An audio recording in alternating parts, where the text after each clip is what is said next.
I could be well moved if I were as you. If I could pray to move, prayers would move me. But I am constant as the northern star, of whose true fixed and resting quality there is no fellow in the firmament. The skies are painted with unnumbered sparks. They are all fire, and every one doth shine. But there's but one in all doth hold his place. So in the world, 'tis furnished well with men, and men are flesh and blood and apprehensive. Yet in the number I do know but one that unassailable holds on his rank, unshaked of motion, and that I am he. Let me a little show it. Caesar. Who calls? Who is it in the press that calls on me? Beware the eyes of love. What sayest thou to me now? Speak once again. Beware the eyes of love. He is a dreamer.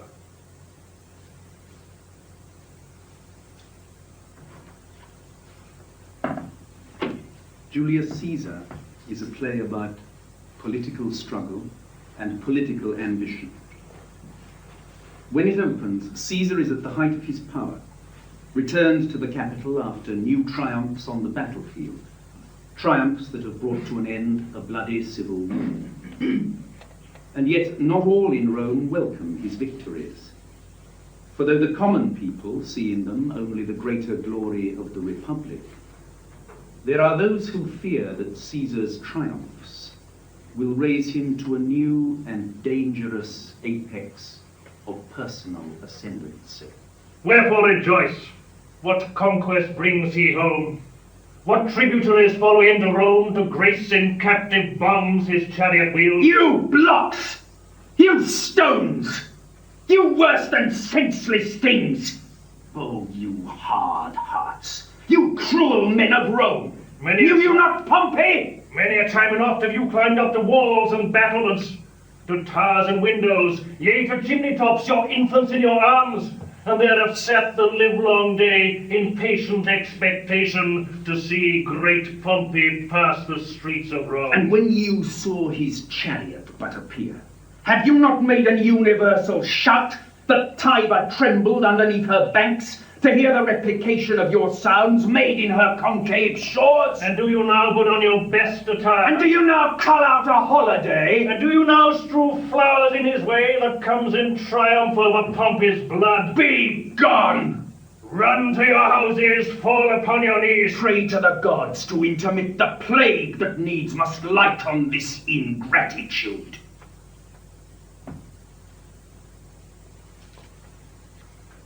One of those who fear Caesar's further ascendancy is Caius Cassius. Already convinced that only swift and drastic action can save Rome from the tyranny of rule by one man. Caesar's friend, Marcus Brutus, though not yet moved to action, is similarly troubled by thoughts, still vague, in which the integrity and freedom of his country seem threatened. Brutus, I do observe you now of late. I have not from your eyes that gentleness and show of love as I was wont to have. You bear too stubborn and too strange a hand over your friend that loves you. Cassius, be not deceived. If I have veiled my look, I turn the trouble of my countenance merely upon myself. Vexed I am of late with passions of some difference, conceptions only proper to myself, which give some soil, perhaps, to my behaviour. But let not therefore my good friends be grieved, among which number, Cassius, be you one, nor construe any further my neglect than that poor Brutus, with himself at war, forgets the shows of love to other men. Then, Brutus, I have much mistook your passion, by means whereof this breast of mine hath buried thoughts of great value, worthy cogitations. Tell me, good Brutus, can you see your face? No, Cassius, for the eye sees not itself, but by reflection, by some other thing. 'Tis just. And it is very much lamented, Brutus, that you have no such mirrors as will turn your hidden worthiness into your eye, that you might see your shadow. I have heard, where many of the best respect in Rome, except immortal Caesar, speaking of Brutus, and groaning underneath this age's yoke, have wished that noble Brutus had his eyes. Into what dangers would you lead me, Cassius, that you would have me seek inside myself for that which is not in me? Therefore, good Brutus, be prepared to hear. And since you know you cannot see yourself so well as by reflection, I, your glass, will modestly discover to yourself that of yourself which you yet know not of. And be not jealous on me, gentle Brutus. Were I a common laughter, or did use to stale with ordinary oaths my love to every new protester, if you know that I do fawn on men, and hug them hard, and after scandal them, or if you know that I profess myself in banqueting to all the rout, then hold me dangerous. What means this shouting? I do fear that people choose Caesar for their king. Aye. Do you fear it? Then must I think you would not have it so. I would not, Cassius, yet I do love him well. But wherefore do you hold me here so long? What is it that you would impart to me? If it be aught toward the general good, set honor in one eye and death in the other, and I will look on both indifferently. For let the gods so speed me, as I love the name of honor more than I fear death. I know that virtue to be in you, Brutus, as well as I do know your outward favor. Well, honor is the subject of my story. I cannot tell what you and other men think of this life, but for my single self I had as lief not be as live to be in awe of such a thing as I myself. I was born free as Caesar.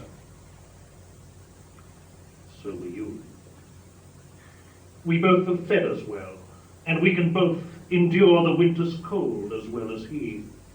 For once upon a raw and gusty day, the troubled Tiber chafing with the shores, Caesar said to me, "Darest thou, Cassius, now leap in with me into this angry flood and swim to yonder point?" Upon the word, accoutred as I was, I plunged in and bade him follow. So indeed he did. The torrent roared, and we did buffet it with lusty sinews, throwing it aside and stemming it with hearts of controversy. But ere we could arrive the point proposed, Caesar cried, "Help me, Cassius, or I sink." I, as Aeneas, our great ancestor, did from the flames of Troy upon his shoulder the old Anchises bear, so from the waves of Tiber did I, the tired Caesar. And this man is now become a god. And Cassius is a wretched creature, and must bend his body if Caesar carelessly but not on him. He had a fever when he was in Spain, and when the fit was on him I did mark how he did shake. 'Tis true, this god did shake. his coward lips did from their colour fly, and that same eye whose bend of o'er the world did lose his lustre. I did hear him groan, aye, and that tongue of his, that bade the Romans mark him, and write his speeches in their books. Alas, it cried, give me some drink, Titinius. As a sick girl. Ye gods, it doth amaze me a man of such a feeble temper should so get the start of the majestic world and bear the palm alone. I do believe that these are clauses of some new honours that are heaped on Caesar. Why, man, he doth bestride the narrow world like a colossus, and we petty men walk under his huge legs and peep about to find ourselves dishonourable graves. Men at some time are masters of their fates. The fault, dear Brutus, is not in our stars, but in ourselves, that we are underlings. Brutus and Caesar. What should be in that Caesar? Why should that name be sounded more than yours? Write them together. Yours is as fair a name. Weigh them, it is as heavy. Conjure with them, Brutus will start a spirit as soon as Caesar. Now in the names of all the gods at once, upon what meat doth this our Caesar feed, that he is grown so great? Age, thou art shamed. Rome, thou hast lost the breed of noble bloods. When went there by an age since the great flood, but it was famed with more than with one man? When could they say till now that talked of Rome, that her wide walls encompass but one man? Now is it Rome indeed, and room enough when there is in it but one only man? Oh, you and I have heard our fathers say, there was a Brutus once that would have brooked the eternal devil to keep his state in Rome as easily as a king.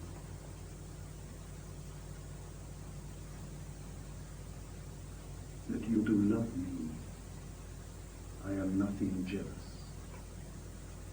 What you would work me to, I have some pain. How I have thought of this and of these times, I shall recount hereafter. For this present I would not, so with love I might entreat you, be any further moved.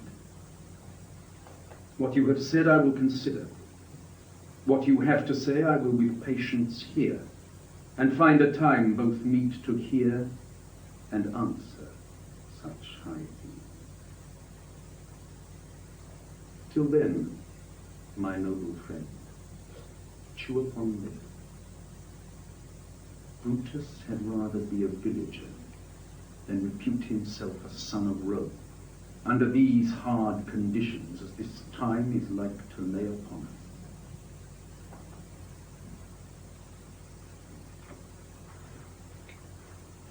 Events quickly bolster the misgivings of both men. Even as they speak, an attempt is made by Caesar's supporters to heap new honours on him. Casca, tell us what hath chanced today that Caesar looks so sad. Why, you were with him, were you not? I should not then ask Casca what had chanced. Why, there was a crown offered him, and being offered him, he put it by with the back of his hand, thus, and then the people fell a-shouting. What was the second noise for? Why, for that too. They shouted thrice. What was the last cry for? Why, for that too. Was the crown offered him thrice? Aye, marry was it, and he put it by thrice, every time gentler than the other, and at every putting by mine honest neighbours shunning. Who offered him the crown? Why, Antony. Tell us the manner of it, gentle Casca. I can as well be hanged as tell the manner of it. It was mere foolery, I did not mark it. I saw Mark Antony offer him a crown. Yet, it was not a crown, neither, it was one of these coronets. And as I told you, he put it by once. But for all that, to my thinking, he would fain have had it. Then he offered it again. Then he put it by again. But to my thinking, he was very loath to lay his fingers off it. And then he offered it the third time. He put it the third time by. And still as he refused it, the rabblement hooted. and clapped their chopped hands, and threw up their sweaty nightcaps, and uttered such a deal of stinking breath because Caesar refused the crown, that it had almost choked Caesar, for he swooned and fell down at it. And for mine own part I durst not laugh, for fear of opening my lips and receiving the bad air. But soft, I pray you, what did Caesar swoon? He fell down in the marketplace and foamed at mouth, and was speechless. 'Tis very like he hath the falling sickness. No, Caesar hath it not. But you and I, honest Casper, we have the falling sickness. I know not what you mean by that, but I am sure he fell down.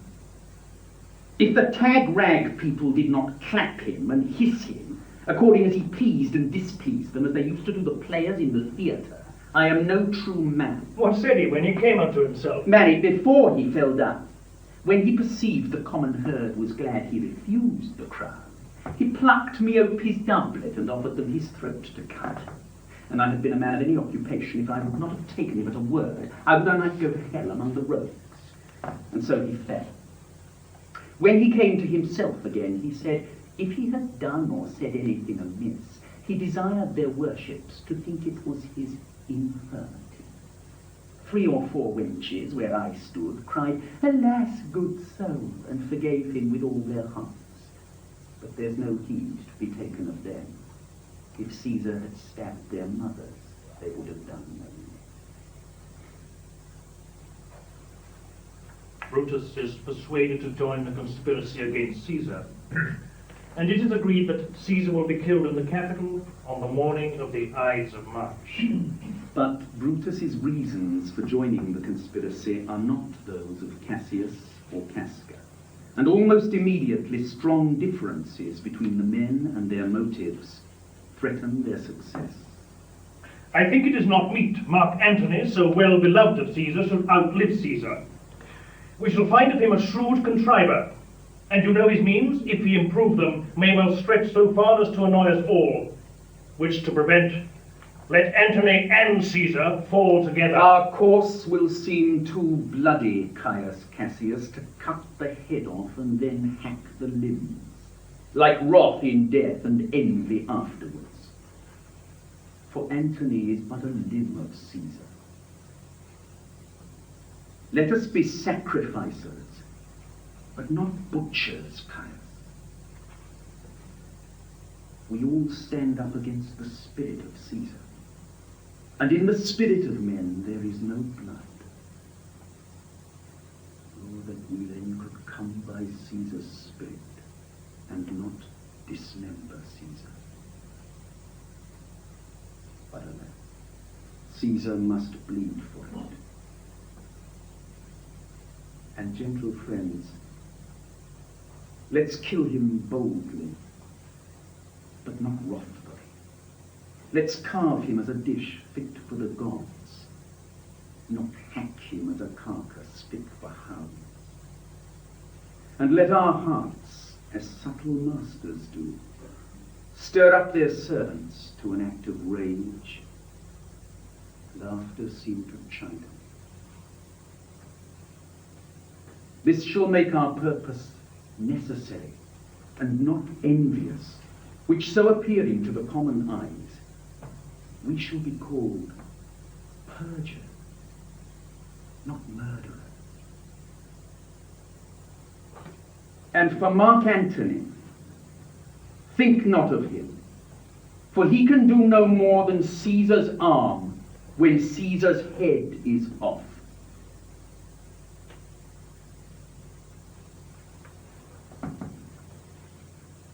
Caesar is killed.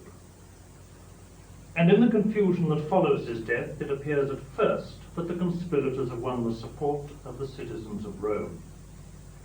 But Brutus's insistence that Caesar's closest associate should remain alive, and not only live, but be permitted to address the crowd that has gathered to view Caesar's body, now proves fatal to their cause.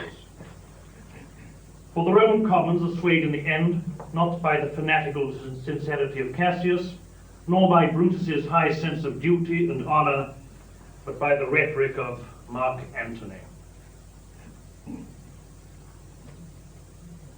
Friend, Roman, countryman, lend me your ear. I come to bury Caesar, not to praise him.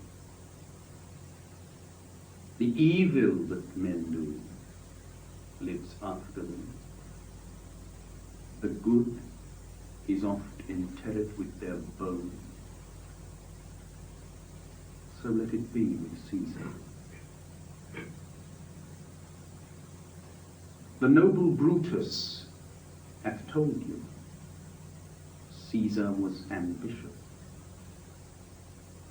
If it were so, it were a grievous fault, and grievously hath Caesar answered.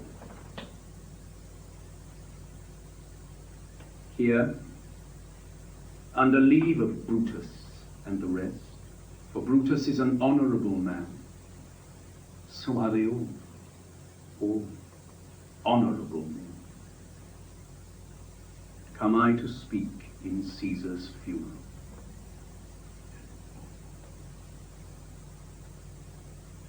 He was my friend, faithful and just to me. But Brutus says he was ambitious, and Brutus is an honourable man. He had brought many captives home to Rome, whose ransoms did the general coffers fill. Did this in Caesar seem ambitious? When the poor have cried, Caesar hath wept. Ambition should be made of sterner stuff.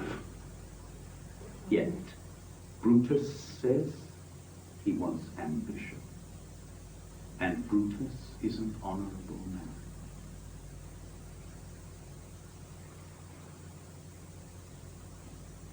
You all did see that on the Yucatan I thrice presented him a kingly crown, which he did thrice refuse. Was this ambition?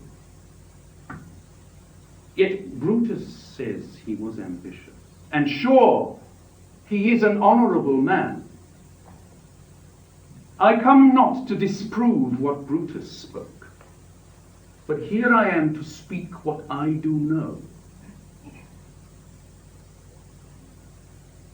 You all did love him once,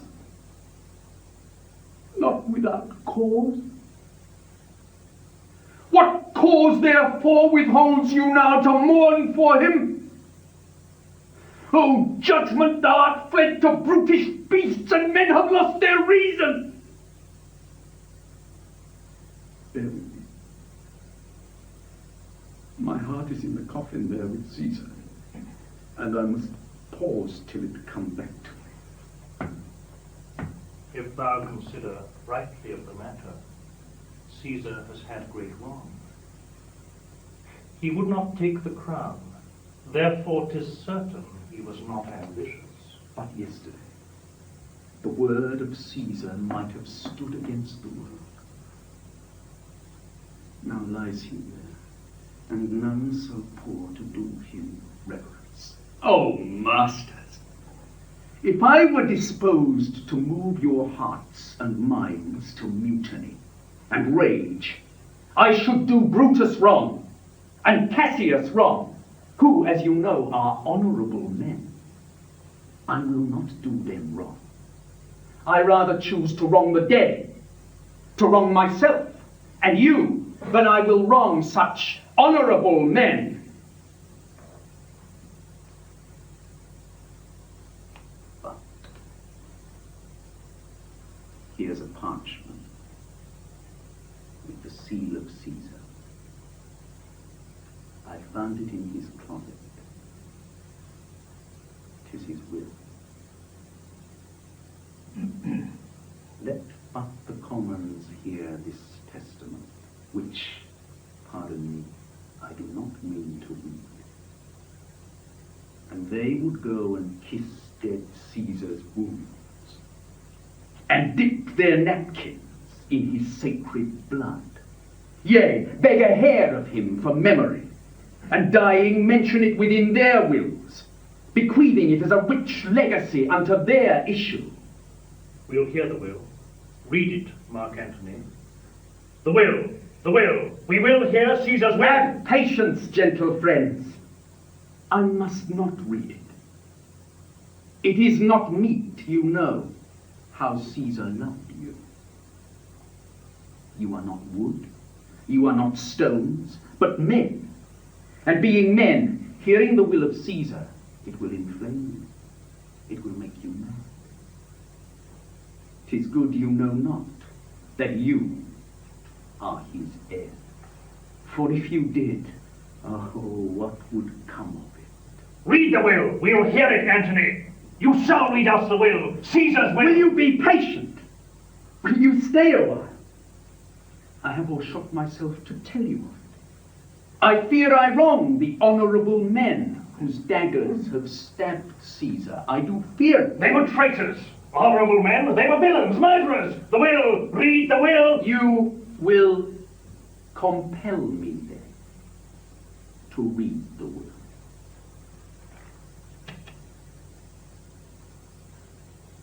Then make a ring about the corpse of Caesar, and let me show you him that made the will.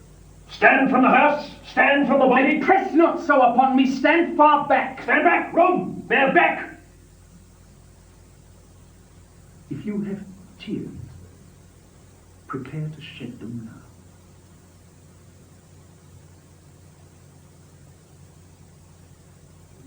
You all do know this, Michael. I remember the first time ever Caesar bit off. 'Twas on a summer's evening in his tent. That day he overcame the nervous. Look. In this place ran Cassius' dagger through. See what a rent the envious Casca made. Through this, the well-beloved Brutus stabbed. And as he plucked his cursed steel away, mark how the blood of Caesar followed it, as rushing out of doors to be resolved if Brutus so unkindly knocked or no. For Brutus, as you know, was Caesar's angel. Judge, O you gods, how dearly Caesar loved him. This was the most unkindest cut of all. For when the noble Caesar saw him stab, ingratitude, more strong than traitors' arms, quite vanquished him. Then burst his mighty heart, and in his mantle, muffling up his face, even at the base of Pompey's statue, which all the while ran blood, great Caesar.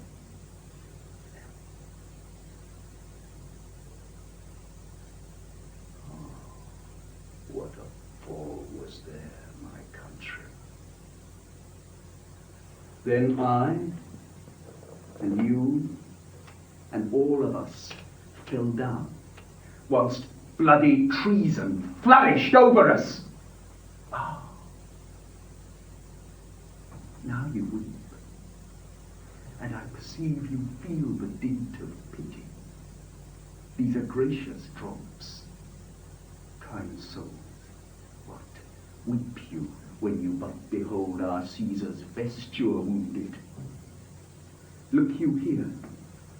Here is himself, marred, as you see, with traitors.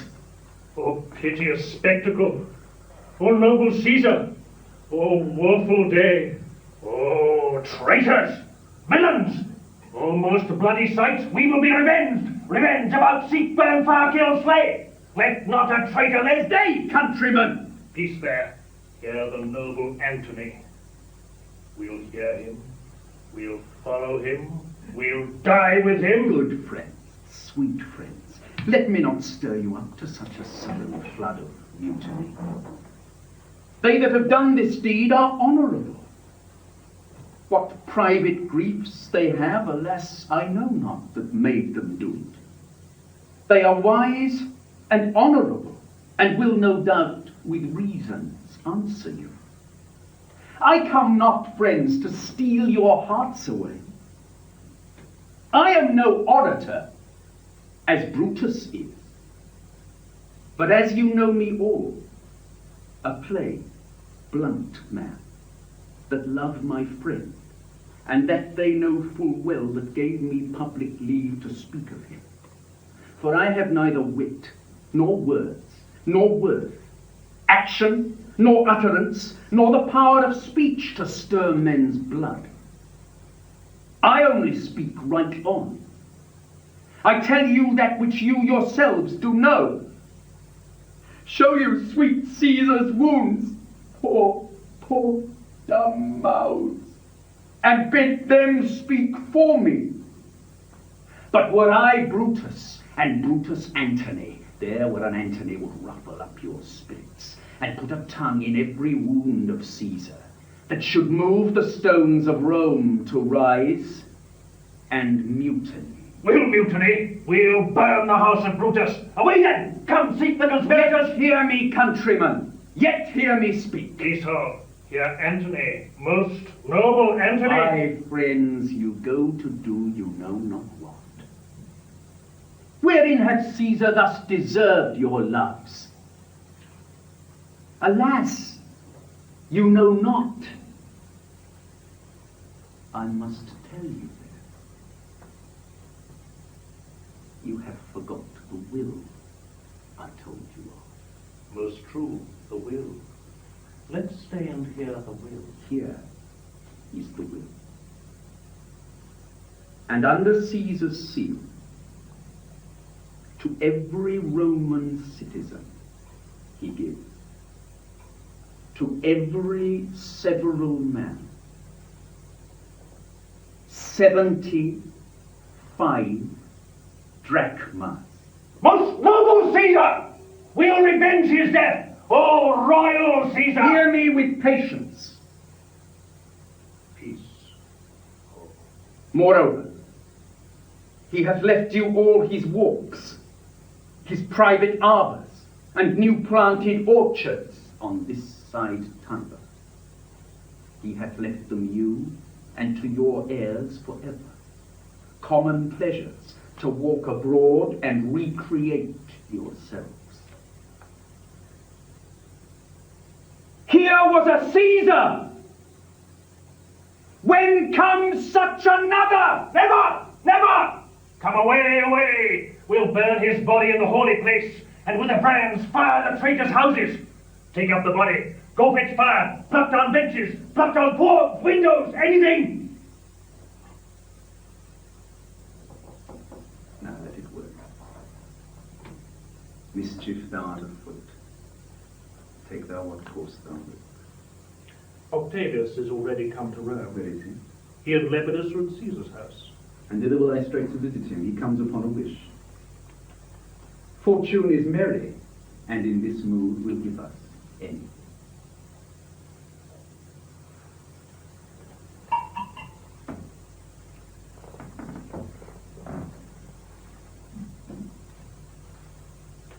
The conspirators flee from Rome. Gather an army and prepare to face Caesar's successors in battle. And now, under the pressure of approaching war, the rift between Cassius and Brutus grows larger. Most noble brother, you have done me wrong. Judge me, you gods, wrong I mine enemies. And if not so, how should I wrong a brother? Brutus, the sober form of yours hides wrongs, and when you do that... Cassius, be content! Speak your griefs softly, I do know you well. Before the eyes of both our armies here, which should perceive nothing but love from us, let us not wrangle. Bid them move away. Then in my tent, Cassius, enlarge your griefs, and I will give you audience. Pindorus, bid our commanders lead their charges off a little from this ground. Lucius, do you the like, and let no man come to our tent till we have done our conference. Lucilius and Titinius, guard the door. That you have wronged me doth appear in this. You have condemned and noted Lucius Pella for taking bribes here of the Sardians, where in my letters, praying on his side because I knew the man, was slighted off. You wronged yourself to write in such a case. In such a time as this, it is not meet that every nice offence should bear his comment. Let me tell you, Cassius, you yourself are much condemned to have an itching palm, to sell and mart your offices for gold to undeservers. Aye, an itching palm? You know that you are Brutus that speaks this, or by the gods this speech were else your last. The name of Cassius honours this corruption, and chastisement doth therefore hide his head. Chastisement? Remember March! The Ides of March! Remember! Did not great Julius plead for justice' sake? What villain touched his body that did stab and not for justice? What shall one of us that struck the foremost man of all this world but for supporting robbers? Shall we now contaminate our fingers with base bribes and sell the mighty space of our large honours for so much trash as may be grasped thus? I had rather be a dog and bathe a moon than such a Roman. Brutus, spake not me. I will not endure it. You forget yourself to hedge me in. I am a soldier, I, older in practice, able than yourself to make conditions. Those two you are not, Cassius. I say you are not. Urge me no more, I shall forget myself. Have mind upon your health, tempt me no further. Slight man. Is possible. Hear me, for I will speak. Must I give way and room to your rash choler? Shall I be frighted when a madman stares? Oh, ye gods, must I endure all this? All this? Aye, more. Fret till your proud heart break. Go show your slaves how choleric you are, and make your bondmen tremble. Must I budge? Must I observe you? Must I stand and crouch under your testy humour? By the gods, you shall dischest the venom of your spleen, though it do split you. For from this day forth, I'll use you for my mirth, yea, for my laughter when you are waspish. Has it come to this? You say you are a better soldier. Let it appear so. Make your vaunting true, and it shall please me well.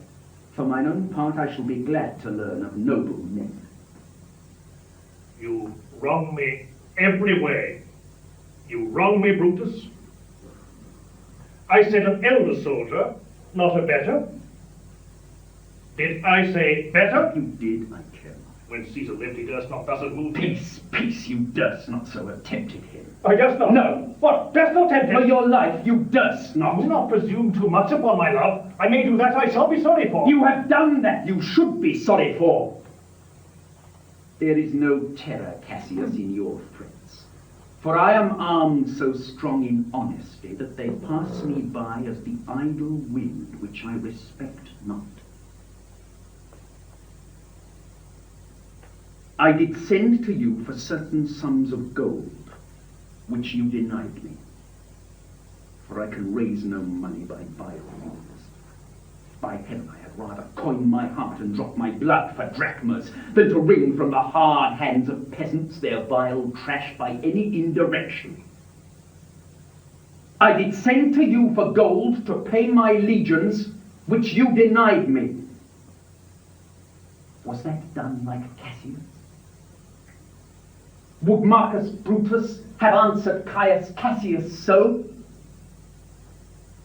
When Brutus grows so covetous to lock such rascal counters from his friends, be ready, gods, with all your thunderbolts, dash him to pieces. I denied you not. You did. I did not. He was but a fool that brought my answer back. Brutus hath rived my heart. A friend should bear his friend's infirmities, but Brutus makes mine greater than they are. I do not till you practice them on me. You love me not? I do not like your faults. A friendly eye could never see such faults. Our flatterers would not, though they do appear as huge as high Olympus. Come, Antony, and young Octavius, come. Revenge yourselves alone on Cassius, for Cassius is a weary of the world, hated by one he loves, braved by his brother, checked like a bondman, all his faults observed, set in a notebook, learned and conned by rote, to cast into my teeth. Oh, I could weep my spirit from mine eyes. There is my dagger. Here, my naked breast. Within a heart dearer than Pluto's mine, richer than gold. Let that thou beast of Roman take it forth.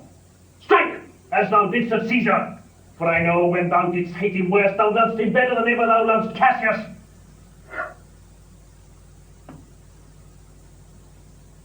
Sheath your dagger. Be angry when you will, it shall have scope.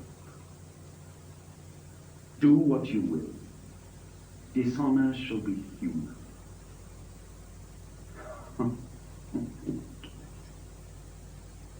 You are yoked with a lamb that carries anger as the flint bears fire, who much in faucet shows a hasty spark, and straight is cold again.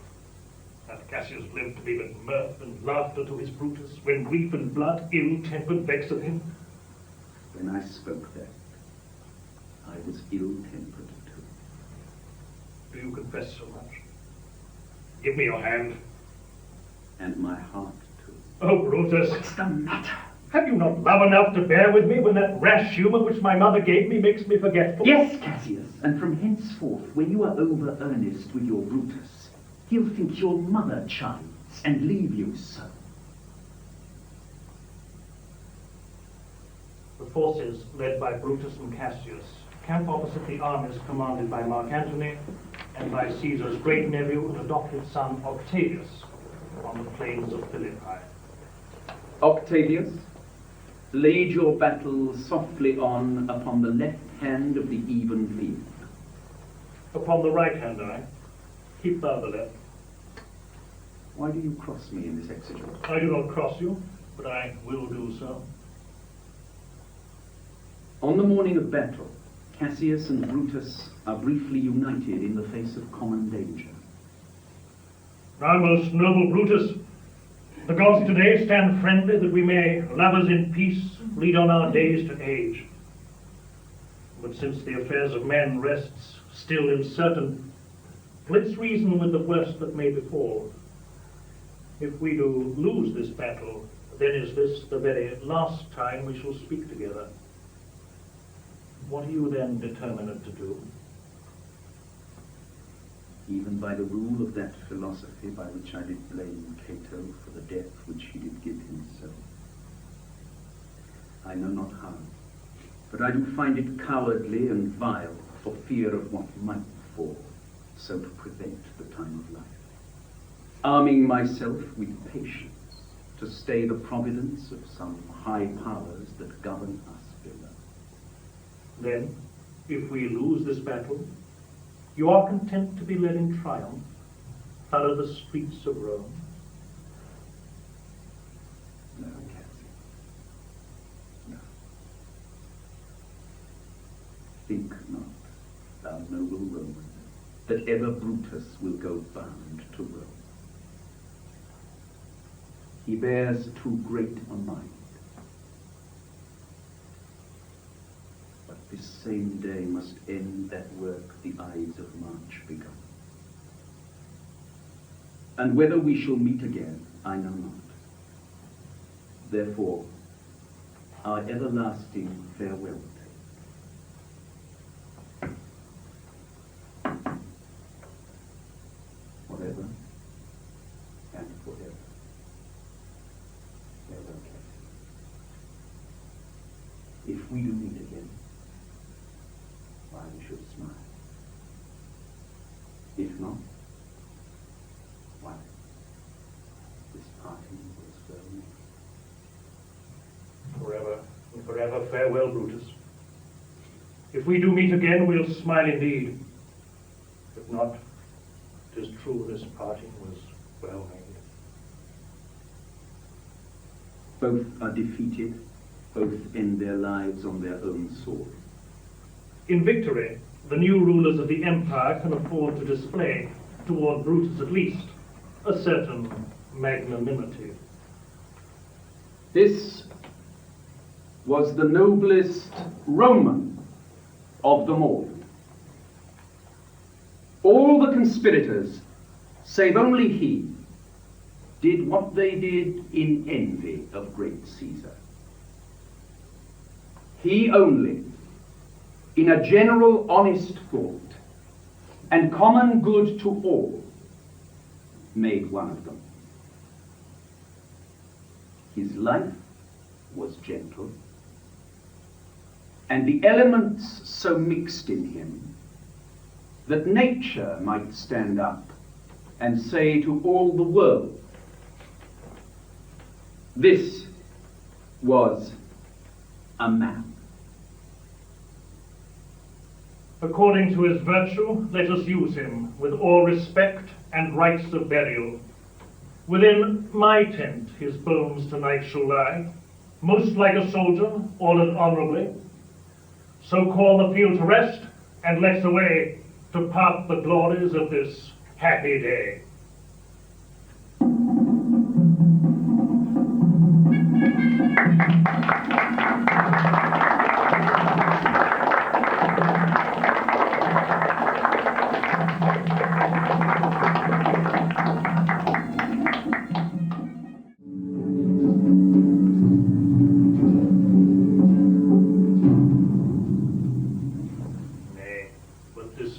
Of our generals o'erflows the measure.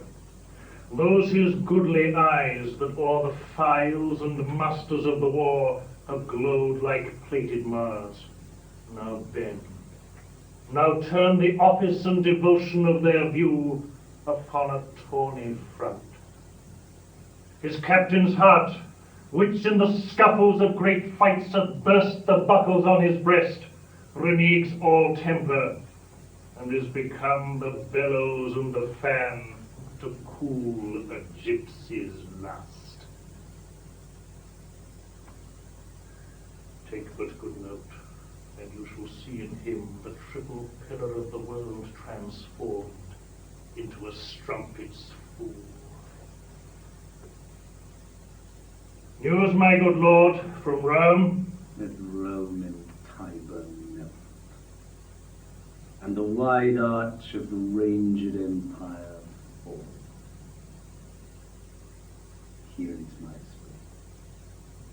Kingdoms of clay, our dungy earth alike feeds beast of men. The nobleness of life is to do that. When such a mutual pair and such a twain can do it, in which I bind, on pain of punishment, the world to wit. We stand up peerless. In the 4 years since the assassination of Julius Caesar, Rome and its dominions have been ruled by a triumvirate consisting of Octavius, Antony, and Marcus Lepidus, the triple pillars of the world. Antony, though married in Rome, has taken Cleopatra, the Queen of Egypt, as his lover, and settled in Alexandria, where, despite the succession of wars that have plagued the dominions, one of them instigated by Antony's own forsaken wife, and despite Octavius's urgent pleas that Antony return to Rome to help stem the rising tide of unrest, he has seemingly shrugged off the responsibilities of empire, preferring the comforts and delights of Cleopatra's court. Fulvia, thy wife, first came into the field. Against my brother Lucius? Aye. But soon that war had end, and the time state made friends of them, jointing their force against Caesar, whose better issue in the war from Italy upon the first encounter drave them. Well, what worse? The nature of bad news infects the teller. When it concerns the fool or coward. On! Things that are past are done with me. 'Tis done. Who tells me true, though in his tale lie death, I hear him as he flattered. Labienus, this is stiff news, hath with his Parthian force extended Asia. From Euphrates his conquering banner shook, from Syria to Lydia and to Ionia, was Antony, thou wouldst say? My noble lord. Speak to me home. Mince not the general tongue. Name Cleopatra as she is called in Rome. Rail thou in Fulvia's phrase, and taunt my faults with such full license as both truth and malice have power to utter. For when we bring forth weeds, when our quick winds lie still, and our ills told is as I hear thee.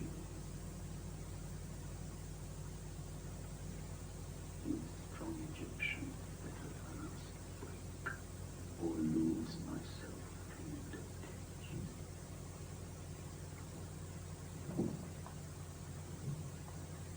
It is not Caesar's natural vice to hate our great competitor.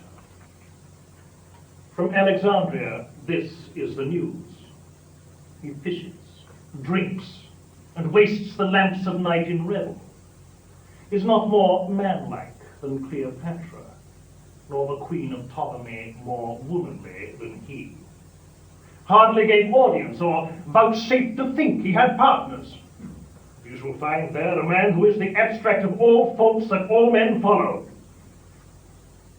Let's grant it is not amiss to tumble on the bed of Ptolemy, to give a kingdom for a mirth, to sit and keep the turn of tippling with a slave, to reel the streets at noon and stand the buffet with knaves that smells of sweat. Say this becomes him, as his composure must be rare indeed, whom these things cannot blemish. Yet must Antony no way excuse his foils when we do bear so great weight in his likeness. He filled his vacancy with his voluptuousness, full surfeits and the dryness of his bones cool on him foot. But to confound such time that drums him from his sport, and speaks as loud as his own state and ours, 'tis to be chid, as we rate boys that being mature in knowledge, pawn their experience to their present pleasure, and so rebel to judgment. Antony, leave thy lascivious wassails.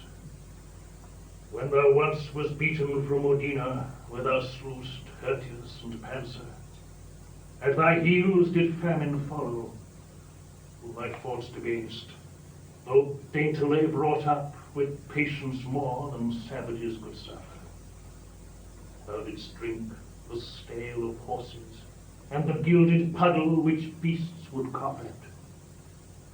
Thy palate then did deign the roughest berry on the rudest hedge. Yea, like the stag when snow the pasture sheets, the barks of trees thou browsest.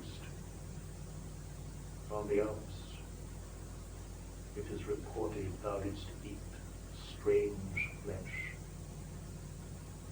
which some did die to look on. And all this, it wounds mine honor that I speak it now, was born so like a soldier that thy cheek so much as leant not. Let his shames quickly drive him to Rome.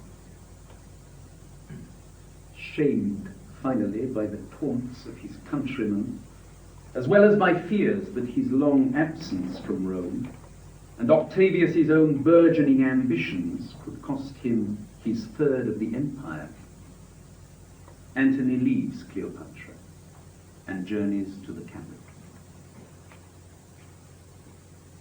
Welcome to Rome. Thank you. I learn you take things ill, which are not so, or being, concern you not.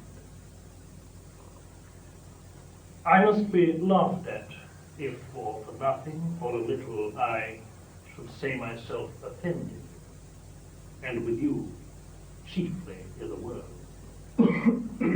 More laughed at that I should once name you definitely, when to sound your name did not concern me. My being in Egypt, Caesar, what was it to you? No more than my residing here at Rome might be to you in Egypt. But if you there did practice on my state, your being in Egypt might be my question. How intend you practice? You may be pleased to capture my intent by what did here before me. Your wife and brother made wars upon me, and their contestation was theme for you. You were the word of war. You do mistake your business. My brother never did urge me in his act. I did inquire it and have my learning from some true reports that drew their swords with you. Did he not rather discredit my authority with yours, and make the wars alike against my stomach, having alike your cause? Of this my letters before did satisfy you. If you will patch a quarrel, as matter whole you had to make it with, it must not be with this. I wrote to you, when rioting in Alexandria, you did pocket up my letters, and with taunts did jibe my missive out of audience. Sir, he fell upon me ere admitted. 3 kings I had newly feasted, and did want of what I was in the morning. But next day I told him of myself, which was as much to have asked him pardon. Let this fellow be nothing of our strife. If we contend, out of our question wipe him. You have broken the article of your oath, which you shall never have tongue to charge me with, to lend me arms and aid when I required them, the which you both denied. Neglected, rather. And then when poisoned hours had bound me up from mine own knowledge. As nearly as I may, I'll play the penitent to you. But mine own honesty shall not make poor my greatness, nor my power work without it. Truth is that Fulvia, to have me out of Egypt, made wars here, for which myself, the ignorant motive, do so far ask pardon, as befits mine honour to stoop in such a case. It cannot be we shall remain in friendship, our conditions so differing in their acts. Yet, if I knew what hoop would hold us staunch, from edge to edge of the world, I would pursue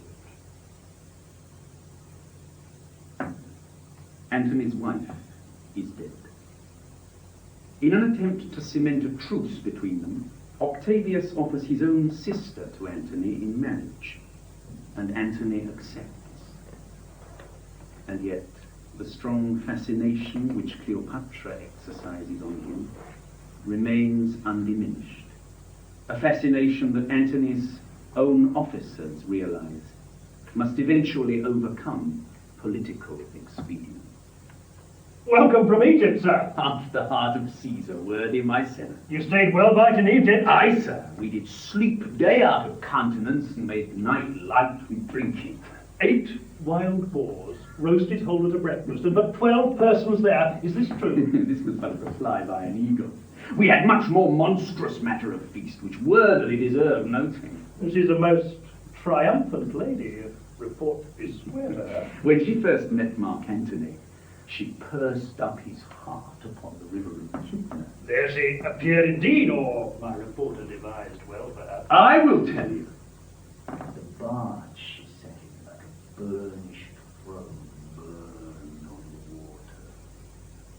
The poop was beaten gold, purple the sail, and so perfumed that the winds were lovesick.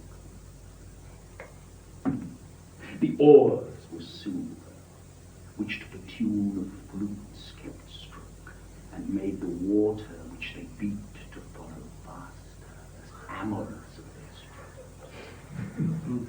For her own person, it did beggar all description. She did lie in her pavilion, cloth of gold, of tissue, or picturing that Venus where we see the fancy outwork nature. On each side her stood pretty, dimpled boys, like smiling cupids, with divers coloured fans, whose wind did seem to blow the delicate cheek, which they did cool, and what they undid. Oh, rare for Antony! Her gentle wit, like the Nereides, so many mermaids, tended her in the eyes and made their bends adorning. At the helm, a seeming mermaid still. The silken cackle swelled with the touches of those flower-soft hands that yearly framed the orphan.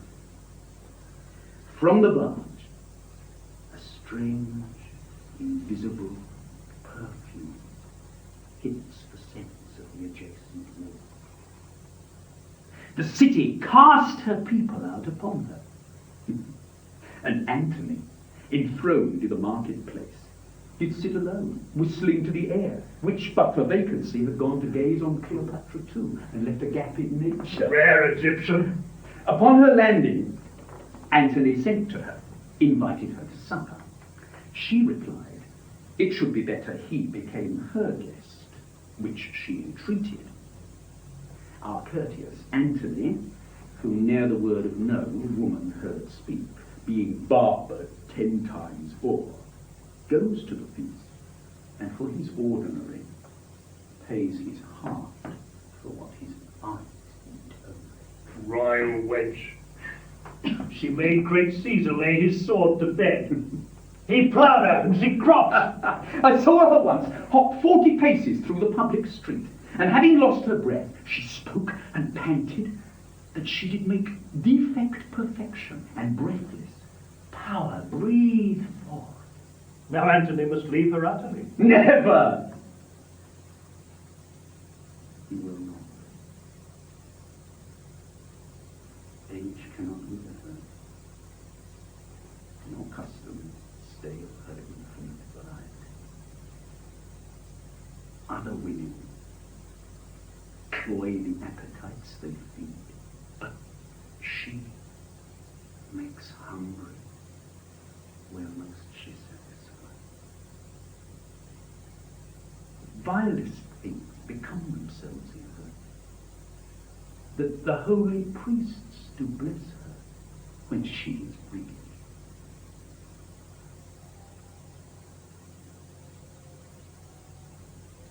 Antony's presence in Rome has its effect. The wars end, an uneasy peace ensues, and Antony leaves the capital once more. And now Octavius seizes the opportunity to begin consolidating his own power. First, he surprises and defeats those forces with whom Antony had forged a truce. Next, he deposes Lepidus from the triumvirate, leaving himself in sole command of the powers in Rome, with leisure now to turn his attention and ambition east to Egypt and Mark Antony. Contemning Rome, he has done all this and more in Alexandria. Here's the manner of it. In the marketplace, on a tribunal silvered, Cleopatra and himself in chairs of gold were publicly enthroned. At the feet sat Caesarion, whom they call my father's son, and all the unlawful issue that their lusts since then have made between them. Under her he gave the establishment of Egypt, made her of Lower Syria, Cyprus, Lydia, absolute queen. This in the public eye? In the common showplace, where they exercise. His sons he there proclaimed the kings of kings.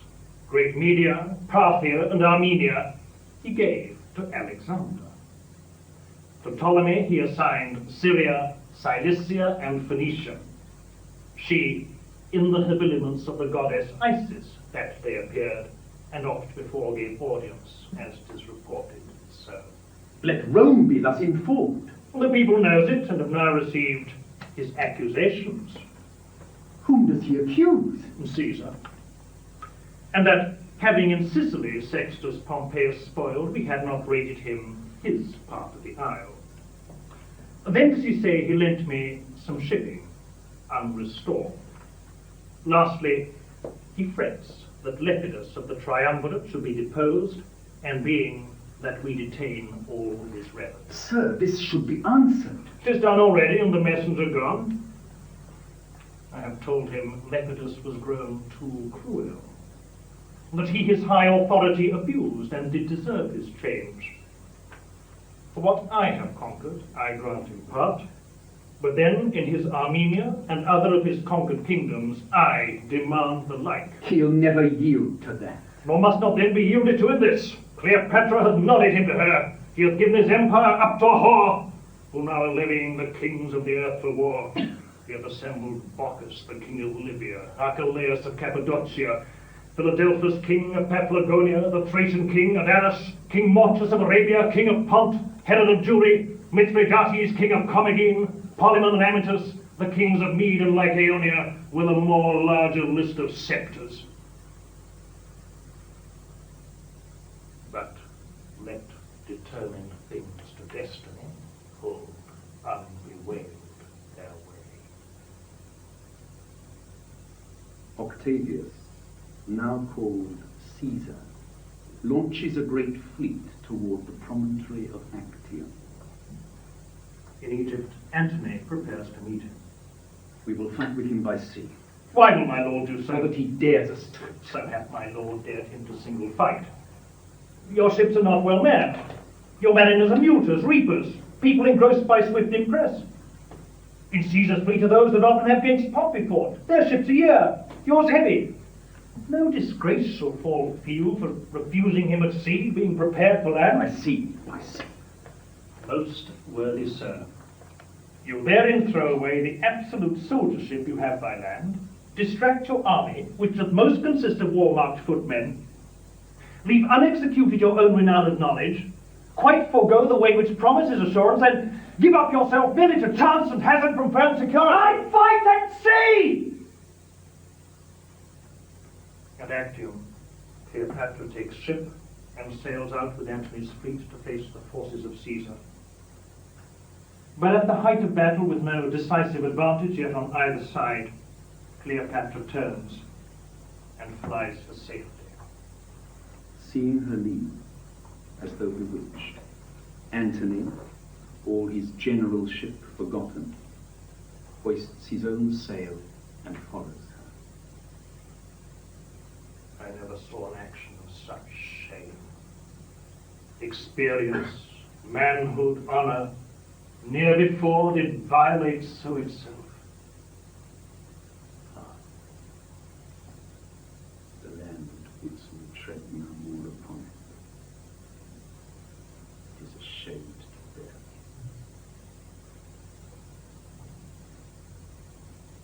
Friends, come hither.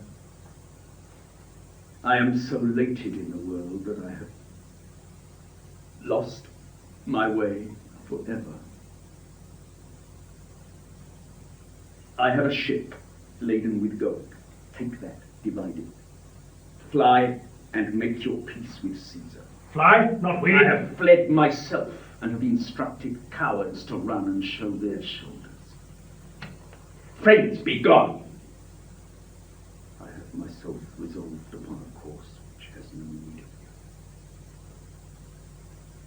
Begone, my treasure's in the harbour. Take it. Oh, I follow that I blush to look on. My very hairs do mutiny, for the white reprove the brown for rashness, and lay them for fear and doting. Friends, begone. You shall have letters from me to some friends that will sweep your way for you. Pray, look not so sad, nor make replies of loathness. Take the hint which my despair proclaims. Let that be left which leaves itself. To the seaside, straight away, I will possess you of that ship and treasure. Leave me, I pray, a little. Pray you now, nay, do so. For indeed, I have lost the command.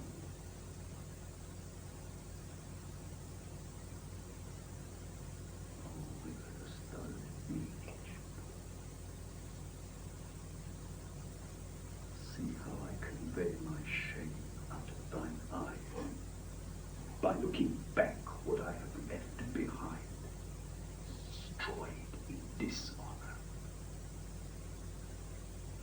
Egypt, thou knewest too well, my heart was to thy rudder tied by the strings, and thou shouldst tow me after.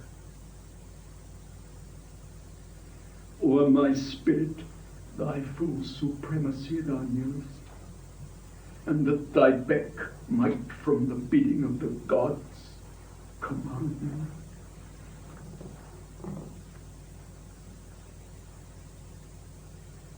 Now I must to the young man send humble treaties, dodge and palter in the shifts of lowness, who with half the bulk of the world played as I pleased, making and marring fortunes. You did know how much you were my conqueror, and that my sword, made weak by my affection, would obey it on all call. Why should he follow? The itch of his affection should not then have nicked his captainship to such a point, when half to half the world opposed, he being the mirrored question. 'Twas a shame no less than was his loss to course your flying flags and leave his navy gazing. Antony sues to Caesar for peace. As emissary, he sends his old schoolmaster. Approach and speak. Such as I am, I come from Antony. I was of late as petty to his ends, as is the morn dew on the myrtle leaf to his grand sea. Be it so, and declare thine office.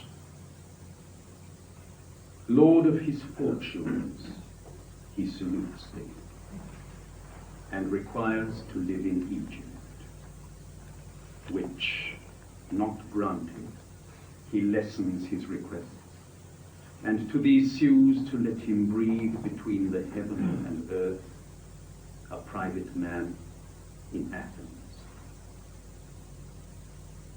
This for you.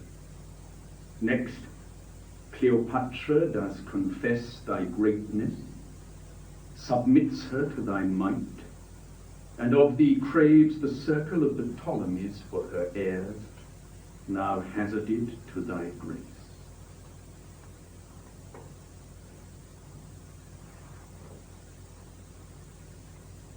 For Antony, I have no ears to his request.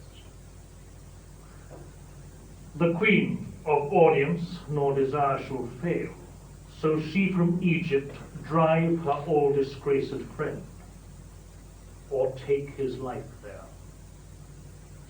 This if she perform, he shall not sue unheard.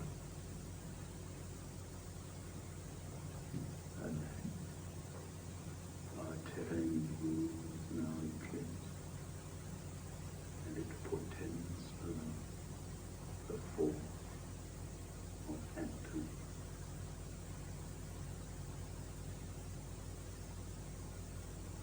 I will be treble-sinewed, Hearted, breathed, and fight maliciously.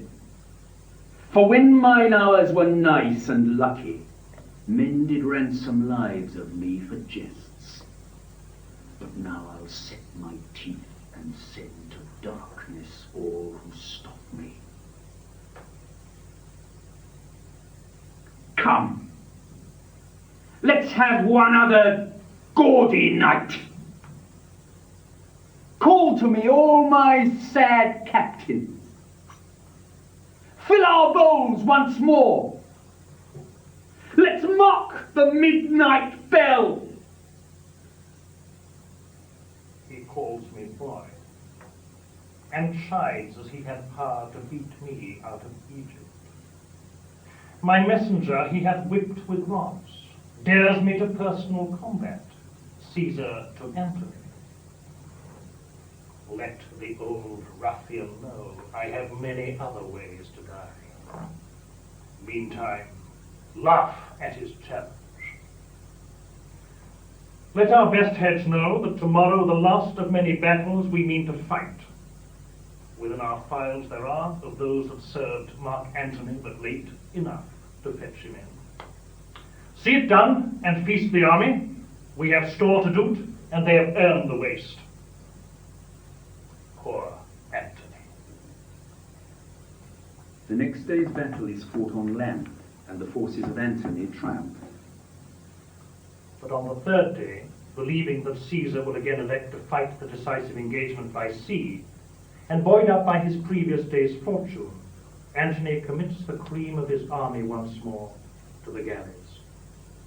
Yet they are not joined. Where yon pine doth stand, I shall discover all. I'll bring thee word straight how 'tis like to go. Swallows have built in Cleopatra's sails their nests. The auguries say they know not, they cannot tell, look grimly, and dare not speak their knowledge. Antony is valiant and dejected, and by starts his fretted fortunes give him hope and fear of what he has and has not.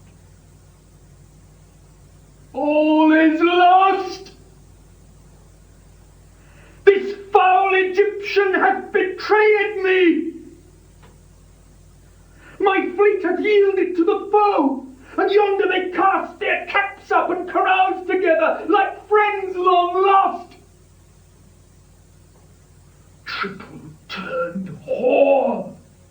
'Tis thou hast sold me to this novice, and my heart makes wars on only thee. Bid them all fly, for when I am revenged upon my charm, I have done all. Bid them all fly! Be gone! O son, thy uprise shall I see no more. Fortune and Antony part here, even here, do we shake hands. Oh, come to this! The hearts that spanieled me at heels, to whom I gave their wishes, do discandid, melt their sweets on blossoming Caesar. And this pine is barked that overtopped them all. Betrayed I am! Oh, this false soul of Egypt, this grave charm, whose eye becked forth my wars and called them home, whose bosom was my crownet, my chief end. Like a right gypsy, hath at fast and loose beguiled me to the very heart of loss. Like Antony's own forces, Cleopatra flies. Eros, thou yet beholdest me. Aye, noble lord.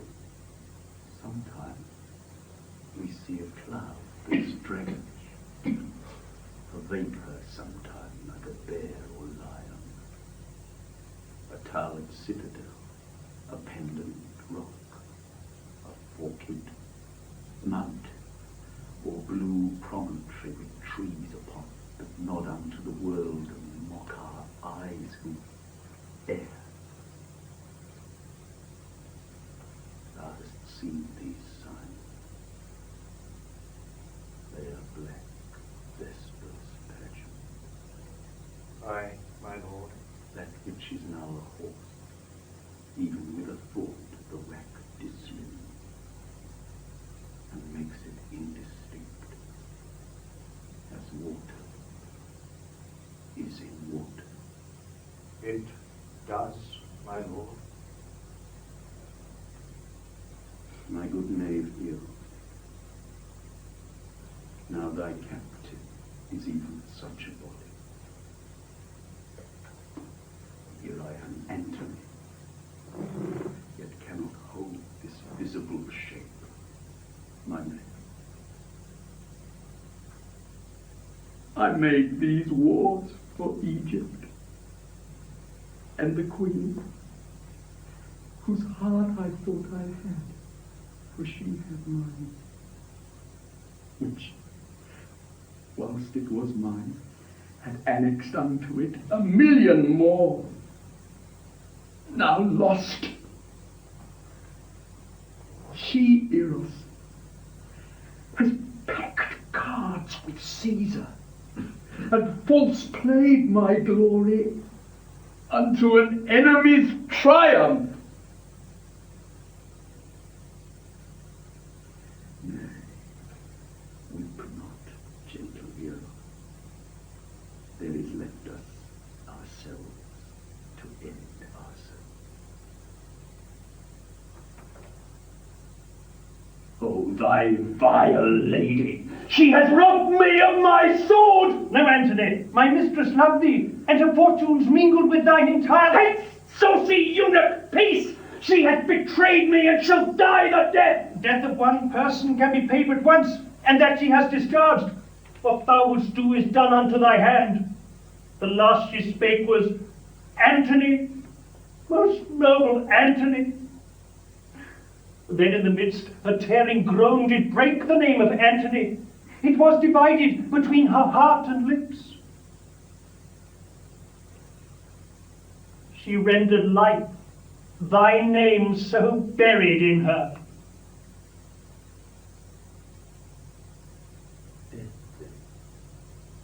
Dead.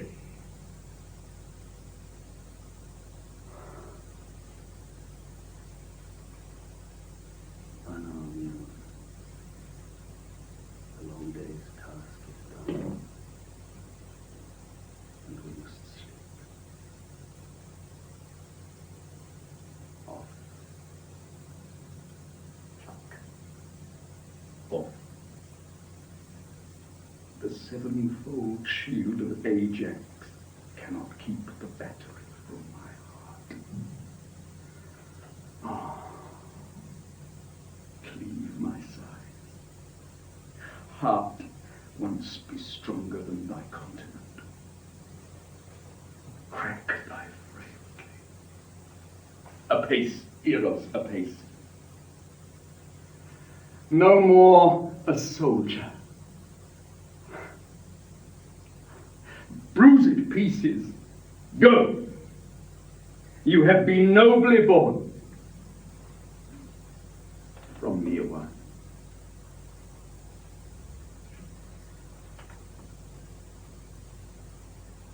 I will overtake thee, Cleopatra, and weep for my pardon. So it must be, for now all length is torture, since the torch is out. Lie down and stray no further. Now all labor mars what it does. Very force entangles itself with strength.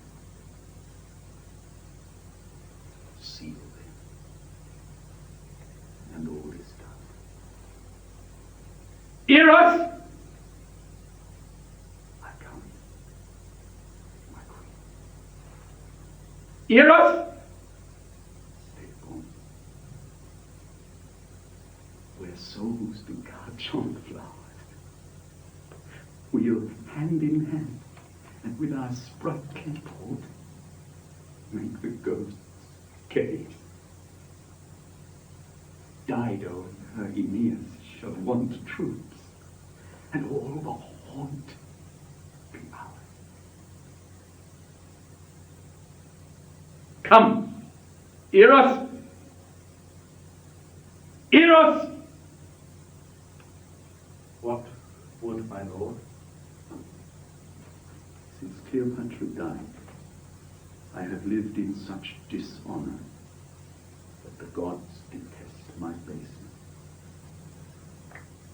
I that with my sword courted the world, and o'er green Neptune's back with ships made cities, condemn myself to lack the courage of a woman, less noble mind than she, which by her death our Caesar tells, I am conqueror of myself. Thou art sworn, Eros, that when the exigent should come, which now is come indeed, when I should see behind me the inevitable prosecution of disgrace and horror, that on my command thou then wouldst kill me. Do it. The time is come.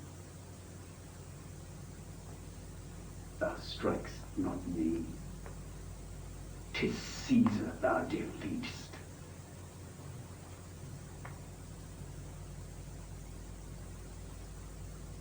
The breaking of so great a thing should make a greater crack. The round world should have took lions into civil streets, and citizens to their dens. The death of Antony is not a single doom. In the name lay a moiety of the world. Say we purpose Cleopatra no shame. Give her what comforts the quality of her passion shall require, lest in her greatness by some mortal stroke she do defeat us. For her life in Rome would be eternal in our triumph. Cleopatra is alive. Antony, who has, like Brutus and Cassius before him, run on his own sword, is dead. With Caesar approaching, and with a strong foreboding of how he means to use her, Cleopatra and her ladies take their own lives. O sir, you are too sure an augurer. That you did fear is done. Bravest of the last. She leveled at our purposes, and being royal, took her own way. The manner of their deaths, I do not see them bleed. Who was last with them? A simple countryman that brought her figs. This was his basket. Poisoned them. O Caesar, this Charmian lived but now. She stood and spake. I found her trimming up the diadem on her dead mistress. Tremblingly she stood, and on the sudden dropped. Oh, noble weakness. If they had swallowed poison, it would appear by external swelling. Yet she looks like sleep, and she would catch another Antony in her strong toils of grace. Here on her breast there is a vent of blood, and something blown. The like is on her arm. This is an aspic's trail, and these fig leaves have slime upon them, such as the aspic leaves upon the caves of Nile. Most probable that so she died. For her physician tells me she hath pursued conclusions infinite of easy ways to die. Take up her bed, and bear her women from the monument. She shall be buried by her Antony. No grave upon the earth shall clip in it a pair so famous. High events as these strike those that make them, and their story is no less in pity than his glory which brought them to be lamented. Our army shall, in solemn show, attend this funeral, and then to Rome. Come, Dolabella, see high order in this great solemnity.